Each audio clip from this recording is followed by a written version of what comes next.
Content सामने लेके आए हैं आप लोग, क्या कुछ कहना चाहिए, कितनी मशक्कत मेहनत लगी इसके पीछे और कितनी सारी जर्नी जो पार्ट रही है इस ब्यूटीफुल कंटेंट के पीछे, क्या कुछ कहना है, सबसे करके जाना चाहेंगे? सबसे पहले मैं आप सभी को थैंक यू बोलना चाहूँगी, नमस्ते प्रणाम। मैं आयुषी तिवारी आप लोगों को बहुत बहुत धन्यवाद देती हूँ जो इस गाने को इतना प्यार दे रहे हैं आप लोग, और इतने बहुत फास्ट इसका व्यूज़ जा रहा है यूट्यूब पे, वो देख के मुझे बहुत खुशी हो रही है। हम लोगों ने बहुत मेहनत किया है इस गाने के लिए, अपना 100% दिया है, मेहनत किया है, और बाकी आप लोगों का प्यार है। मैं सिर्फ यही कहूँगा कि एज ए राइटर मैंने कोशिश की थी कि अच्छा हो अच्छा हो अच्छा हो। नसीब से ये सागर भाई म्यूज़िक, जो आप म्यूज़िक सुन रहे हो, वो म्यूज़िक सागर भाई ने बनाया और गाना लिखा। बहुत लिखने में कम वक्त गया, लेकिन जब वो बन के आया तो इतना अच्छा लगा कि हमने कहा कि अब शूट जब करेंगे तो बहुत अच्छा करेंगे। और नसीब से हमारे भाई हरमन भाई ने आवाज़ दी गाने को और मिल गई आयुषी जी, तो इनके साथ काम भी हो गया। फाइनली आपके सामने प्रोडक्ट बन के रखा हुआ है, तैयार देखा आपने, लोगों ने बहुत पसंद कर रहे हैं और जो भी गाना देख रहा है वो बोल रहा है कि नहीं बहुत अच्छा है। साथ ही साथ you have been a part of the song, एवन फीचर जो मेन कहा जाता है उसमें, कितना वो जो इमोशंस को कनेक्ट करना जो रहता है, how it has been for you? थोड़ा सा सैड जॉनरा जा रहा था, तो how did you play with the switches? असल में वो कहानी ऐसी है कि कुछ लाइफ से रियल इंसिडेंट पे है ऐसा, मतलब मेरी लाइफ के साथ शायद समझ लें जुड़ाव है उस चीज़ का, और वर्ड्स ऐसे बनते चले गए जो गाने के अंदर लिखे हैं, तो वो कहीं ना कहीं इंसिडेंट है वो ज़िंदगी का, और वो आपके सामने है। हर किसी की लाइफ में ऐसा होता है। सागर सर, साथ ही आपसे जानना चाहिए, क्या कुछ था दिमाग में लिखते वक्त, जिस वक्त आप बैठे थे इस गाने को लिखने के लिए, क्या चीज़ें चल रही थी कंपोज करने के टाइम पे? हाउ डिड यू प्लान, और वो किस तरीके से कंप्लीट हुआ? एक्चुअली क्या, हम जब कुछ ऐसे ही वर्ड्स में गुनगुना रहा था तो कासम भाई बोले सागर जी बहुत अच्छा लग रहा है मुझे गाना, और ये कोई लिखा हुआ है? मैं बोला कुछ लिखा हुआ नहीं है, आप हो सके तो मतलब कुछ वर्ड्स दे दें तो मुझे ऐसा लगेगा कि मैं इसको कंपोज कर सकता हूँ। फिर कंपोज किया तो कासम भाई ने बहुत स्पीड से लिखे और फिर गाना कंपोजिशन किया, तो मतलब लगा कि मतलब हाँ इसको हरमन से गवाना चाहिए।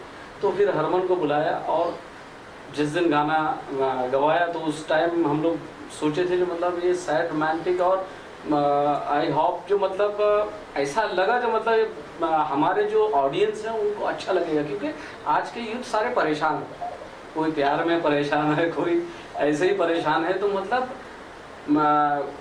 एक अपग्रेड गाना लेके मैं आया जो मतलब सारे लोगों को पसंद आए, आप लोगों को पसंद आया और ढेर सारे प्यार मिल रहे हैं आप लोगों की, बस इसका ही आभारी हूँ मैं। बहुत बहुत शुक्रिया, आप लोग भी आए और हमें प्यार दिए, thank you very much. Sir, आपकी आवाज़ और बाकी सारे लोगों का जो एक साथ जो मेहनत सामने निकल गई है, उसके बाद से it has already crossed 5 lakhs, moving more and more ahead. What was back and in the mind, किस तरीके से चीज़ें आपने एग्जीक्यूट की?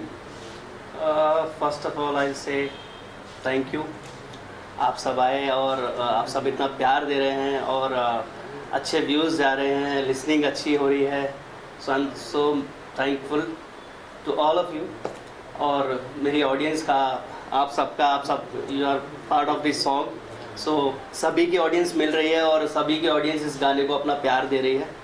तो मैंने सोचा नहीं था कि मतलब इस हिसाब से गाना ग्रो करेगा, क्योंकि एक स्लो प्रोसेस होता है ये अपना इंडस्ट्री का, म्यूज़िक का थोड़ा सा है कि मतलब बोलते हैं ना स्लो पॉइजन, तो स्लो पॉइजन मतलब ग्रेजुअली चढ़ता है, तो I think it's a slow poison, but ये बहुत जल्दी चढ़ रहा है।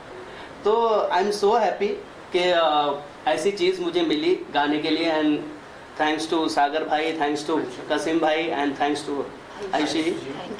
तो and thanks to all of you for making me a part of this song, मुझे चुनने के लिए। एंड थैंक्स टू हमारे डायरेक्टर साहब नितेश तिवारी जी, जो अभी यहाँ नहीं है, बहुत मेहनत की है बट वो अभी यहाँ नहीं आ पाए हैं, तो उनके बिहाफ पर मैं थैंक्स बोल देता हूँ आप सबको।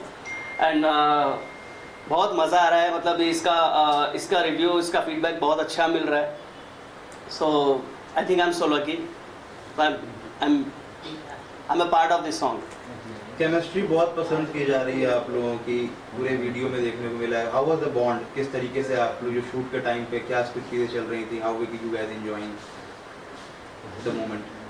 और जो स्टोरी है एक्चुअली आजकल देखा जाए तो हर इंसान के लाइफ में कुछ ना कुछ ऐसा इंसिडेंट होता है जो प्यार तो हर इंसान मतलब करते ही है, एक बार तो होता ही है। तो इसमें जो दिखाया गया है कि बहुत ही डीप लव, इसको वी कैन फील कि इसमें कितना डीप लव दिखाया गया है। इनकी जो आवाज़ है और जो इन्होंने म्यूज़िक दिया है, अगर गाना सुनते हैं तो ऐसा नहीं लगता है कि एक बार सुन के हो गया, लगता है कि इसको बार बार सुने अगेन एंड अगेन। तो हम लोग इसमें कोशिश किए थे कि जो गाने को जिन गाया है इन्होंने और इन्होंने म्यूज़िक दिया तो उसको हम दिखा सके, उस फील को दिखा सके ताकि ऑडियंस तक ये पहुंच सके और जो गाने का फील है वो हमारे एक्टिंग के थ्रू दिखा सके। तो हमने उस हिसाब से पहले डिस्कस किया था शूट से पहले और हमने फिर प्लान किया कि ऐसा ऐसा हम शूट करेंगे। इसमें जो दिखाना है एकदम यंग एज में मिलते हैं दोनों, फिर दोनों को प्यार होता है, फिर कुछ मिसअंडरस्टैंडिंग हो रही है जिसकी वजह से दोनों अलग तो हो गए हैं लेकिन फिजिकली अलग हुए, मेंटली तो आज भी एक दूसरे को प्यार करते हैं। और फिर काफ़ी एज होने के बाद भी एक दूसरे को वही प्यार, और फिर लंबे टाइम तक दोनों शादी नहीं करते हैं और वही प्यार होता है। तो ये थोड़ा डीप है, ये पहले के ज़माने में सुनते थे होता था, आजकल ऐसा बहुत कम हो गया है, नहीं होता आजकल वैसा प्यार। तो इसलिए मुझे लगता है कि ये जो स्टोरी है वो हर किसी को कनेक्ट कर रही है, क्योंकि हर इंसान को प्यार चाहिए, रियल लव चाहिए। तो हर इंसान कहीं ना कहीं प्यार ढूंढ रहा है। तो इस स्टोरी में वो चीज़ दिख रहा है कि पहले के जो प्यार होते थे, जो प्यार होता है एक्चुअली में ये होता है। कासिम सर, आपसे जानना चाहेंगे, जैसे कि अभी आयुषी ने बताया रेलेवेंसी बहुत ज़्यादा है, कनेक्टिविटी बहुत ज़्यादा है, फील कर सकते हैं कितना इंपॉर्टेंट हो जाता है उसको राइट डाउन करते टाइम, पेन डाउन करते टाइम कि वो चीज़ें इतना सिंक करें। और आज के टाइम में वैसे भी एक क्रूशियल राइटिंग बहुत कम हो चुकी है और ऐसे मीनिंगफुल गाने आना बहुत बड़ी चीज़ है। And I hope it reach to more and more larger audience. क्या टेक है आपका इस पर? नहीं, मेरी कोशिश यही रही है एज ए राइटर, ज़्यादातर मैं मतलब एक्टिंग तो सेकंड पार्ट है मेरा, राइटर मैंने बहुत कोशिश की है कि मेरे जो भी गाने हैं या जो मैं लिखता हूँ तो उसमें मीनिंग्स हो, बिना मीनिंग्स के। या देखिए आज के टाइम पे जो सॉन्ग्स आ रहे हैं वो बहुत अलग लेवल की कहानी है, मीनिंग्स नहीं, रदीफ नहीं, काफिया नहीं। और शायरी अगर कोई चीज़ होती है तो शायरी में रदीफ भी होना चाहिए, काफिया भी होना चाहिए, लेंथ होना चाहिए बराबर, मीनिंग्स होना चाहिए कि हम क्या कहना चाह रहे हैं, लोगों तक वो शेयर पहुंचना चाहिए प्रॉपर। तो मैंने बहुत कोशिश की है और आने वाले टाइम में भी आप देखेंगे कि मेरे जो गाने आ रहे हैं बैक टू बैक, अभी 4-5 गाने और लाइनअप हैं, वो भी आएंगे। तो सब में गाने में मीनिंग्स होगी, कुछ कहानियाँ होंगी, कुछ किस्से होंगे गाने के अंदर आपको देखने को मिलेंगे। और इसके पीछे भी एक टीम जो होती है उसका बहुत ज़्यादा हाथ होता है। नीतीश तिवारी ने हमारे पीछे बहुत मेहनत की है, हमारा बड़ा भाई। आप यकीन नहीं करोगे कि रात रात भर जाग के इस स्टोरी को लाइन अप करना और क्लास लेना, हम दोनों की बहुत क्लास ली उन्होंने कि ये सीन एक सीन 20-20 बार किए हैं, अगर नहीं हुआ तो कट, वो सीन डाला भी नहीं है कहीं कहीं पे। बहुत सारे सीन फिल्माए गए हैं, 3-3 जगह हमने सीन फिल्माए हैं, मुंबई में, इगतपुरी में, सारे तो कट्स लगे और मठ जेटी में बहुत सारे कट्स लगे हैं। 6 दिन शूटिंग को कम से कम 2 दिन पहले गए थे इगतपुरी, वहाँ पे शूट किया हमने। तो बहुत मेहनत लगती है गाना बनाने में, आप देख लेंगे। खुश होना चाहिए देखने के बाद, आपने देखा जैसे खुश हुए तो हमें भी अच्छा लग रहा है कि यार नहीं, लोग देख रहे हैं तो खुश हो रहे हैं, अच्छा लग रहा है कि अच्छा गाना किया। लेकिन गाने के पीछे जब इतनी मेहनत होती है तो मैं सोच रहा हूँ कि फिल्मों के पीछे कितनी मेहनत होती होगी, बहुत बड़ी कहानी है, इसी के पीछे हमने बहुत मेहनत कर दी है।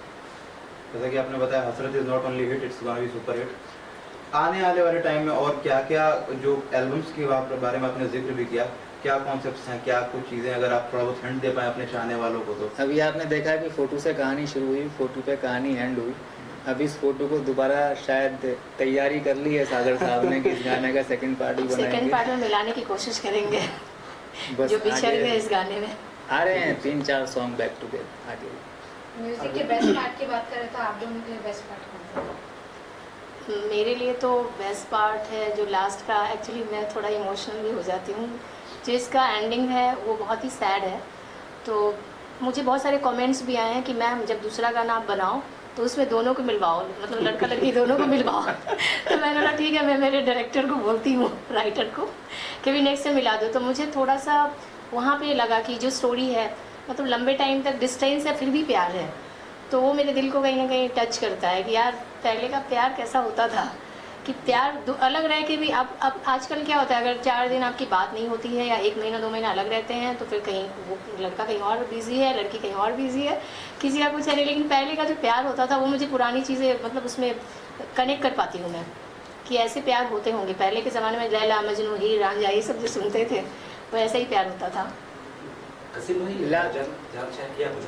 लास्ट का जो म्यूज़िक पार्ट है, ये गाना तो है ही है जो गाया, जो लास्ट का म्यूज़िक पार्ट है ना, वो कहानी को जो रियलाइज़ करता है कुछ चंद सेकंड में, वो बहुत अच्छा बहुत मीनिंगफुल है वो गाना। उसमें वर्ड्स नहीं है, लेकिन वो जो म्यूज़िक दिया गया है पूरी कहानी को ऐसा जंप करके रखा है उसमें, वो अच्छा है।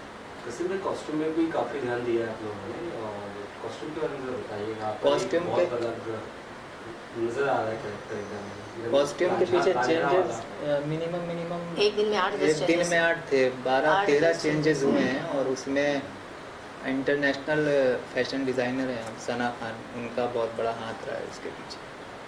नगर जी बात करेंगे कि जैसे कि आपने गाना लिखा है, तो आप किसी और को ना देखकर आप कैसे ये डिसाइड किया कि मैं खुद ही इसे लिख रहा हूँ, तो मैं खुद ही इसे बनाऊंगा, मैं खुद ही इसे। इसके पीछे भी एक बहुत बड़ी कहानी है कि मैं जब गाना लिख रहा था किसी के लिए, दूसरे के लिए, तो उन्होंने कहा कि अगर तुम्हारा फेस अच्छा है, तुम आ सकते हो, तुम कर सकते हो, तो मैंने इसके लिए शुरू किया। और मैंने already camera face 800-900 stage show कर चुका हूँ, जो शायरी बेस्ड पे है, और रीजनल स्टेज शो हैं वो, जो मेरी जब मैं जिस कास्ट से बिलोंग करता हूँ उस कास्ट के मैंने बहुत सारे शो किए हुए हैं, 800-900 शो कम से कम। तो मुझे लगा कि मैं करना चाहिए, तो इसके लिए मैं रेडी हो गया। ऐसा डर था क्योंकि आजकल अगर देखें तो जो कुछ एलिस्ट आर्टिस्ट रहते हैं उनके सॉन्ग बिना अच्छे नहीं रहते फिर भी हिट हो जाते हैं। आपको ऐसा नर्वस नहीं होता कि डिजिटल ज़माने में मैं किस प्रकार इस लोगों तक इंगेज करूँगा इस सॉन्ग को? नहीं, इसका डर नहीं है मुझे। देखिए, जो चीज़ हिट होनी है ना, जो चीज़ अच्छी बनेगी, मेरे वैसे 8-9 सॉन्ग मैं अब तक कर चुका हूँ, लेकिन मुझे इस पे कमांड, सब पे कमांड है, लेकिन ये है कि इंसान को क्या पसंद आ रहा है। मैं अपने ऊपर, मेरी पसंद कुछ मायने नहीं रखती। अगर मैं 10 लोगों को वो चीज़ दिखाऊं, अगर 10 लोग 10 के 10 बोलें कि नहीं यार अच्छा है, तो फिर तो इंसान अपने आप में खुश होता है ना कि ये चीज़ अच्छी है। तो ये गाना सीरियसली मैंने 200 लोगों को सुनाया है रिलीज़ होने से पहले, सब ने बोला है, वीडियो भी दिखाया, सब ने बोला कि अच्छा सॉन्ग है। तो इसके लिए थोड़ा सा हिम्मत बढ़ी, कॉन्फिडेंस आया अंदर अपने, और उसको आपके सामने। फैंस को क्या कुछ कहना चाहेंगे? कुछ नहीं, मोहब्बत बस, और क्या, और चाहिए, प्यार चाहिए, और ताकि हम और भी बना सकें। आप अगर कहेंगे तो नेक्स्ट हम तैयारी करेंगे। We are coming with Hasrat 2। Ji sir, एक सवाल था कि जैसे अभी आप जानते हैं कि नए जनरेशन आ ही रही है ऑलरेडी, तो यहाँ पे किसी के साथ इतना टाइम नहीं कि किसी एक के साथ में हम लोग कंटिन्यूटी करें। जैसे मैम ने बताया कि पहले का बहुत अच्छा होता था, लॉन्ग टाइम चलता था, एक ही के साथ में पिक्चर रखते थे। यहाँ पे तो हर 2-3 महीने में चेंज हो रहे हैं। तो आपको क्या लगता है, ये आपके सॉन्ग लाने के बाद में इससे क्या असर पड़ सकता है कि कोई लॉन्ग टाइम रिलेशनशिप लगे, या फिर सोचे कि मूव ऑन हो जाए? ये दिल की बात है भाई, दिल की बात। अगर आपके अंदर ऐसा है नज़रिया, आज भी हैं ऐसे लोग कि जो अपने लव को पार्ट टाइम नहीं समझते, वो उसी पे डिपेंड है कि यही चाहिए, बाकी कोई दूसरा चाहिए ही नहीं। वो मर जाएंगे, रोते रहेंगे, हड़पते रहेंगे, दूसरों को हाथ नहीं लगाएंगे। तो अपने दिल की कहानी है, वो मैं नहीं डिसाइड कर सकता या आप नहीं डिसाइड कर सकते। मैं ये पूछना था कि आपको ऐसा लगता है कि आपके इस सॉन्ग से वैसा असर होगा? हो सकता है, अगर दिल उनका अगर है देखा जाए तो पहले के ज़माने में, या जो हमारे पेरेंट्स हैं, जो हमारे एल्डर्स हैं, तो पहले शादियां एक होती थी और लंबे टाइम तक चलाते थे, चाहे उनका बॉन्डिंग जैसा भी हो, पहले तो निभाते थे। अब आजकल देखा जाए तो जनरेशन काफ़ी अभी चेंज हो गया है, बहुत ज़्यादा डिवोर्स मिलेगा देखने को। शादी भी, प्यार भी होता है, डिवोर्स भी हो जाते हैं बच्चे होने के बाद भी। पहले क्या होता था, पहले जब हमारे माँ बाप, चाहे झगड़ा दोनों के बीच में कितना भी हो, पेरेंट्स के बीच में, लेकिन वो लोग साथ रहते थे, बॉन्डिंग स्ट्रॉन्ग करके रहते थे।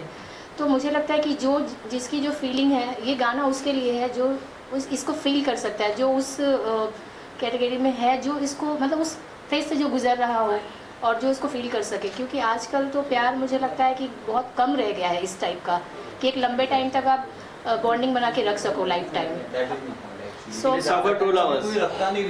और मुझे लगता है कि जो हमारे एल्डर्स, जो हमारे बुजुर्ग बना कर गए हैं, जो बना रहे हैं, वही घूम फिर कर आएगा, वही चलेगा। ये जो थोड़े टाइम के लिए, शॉर्ट टाइम के लिए जो अभी चल रहा है, वो धीरे धीरे मुझे लगता है ख़त्म हो जाएगा। क्योंकि घूम फिर कर आपने देखा होगा कि कोई भी ट्रेंडिंग में आते हैं या कोई भी फैशन में आते हैं, तो घूम फिर के वापस पुराने में ही जाते हैं। कुछ टाइम के लिए नया रहता है, फिर वापस हम पुराने में जाते हैं, पुराने को ही कुछ करके मोटिवेट करके कुछ हम करके फिर उसी में आते हैं। तो ये जो प्यार मोहब्बत का भी चल रहा है थोड़े टाइम वाला, वो ख़त्म हो जाएगा, वापस हम जो गाना अभी किए हैं उसी पे आएगा। तो ये एक अच्छा मैसेज है एक जो हमारे एज के यंगर्स हैं उनके लिए कि ज़्यादा इधर उधर कुछ करने से होता नहीं है, अपने काम पे फोकस करो और एक किसी को चुनो अपना लाइफ पार्टनर जो अच्छा हो। Well, so that was a very justified response. Thank you so much. I guess the press have been satisfied with the answers. Thank you so much for being with us. That was a very lovely conversation with all of you. Thank you so much. Thank you.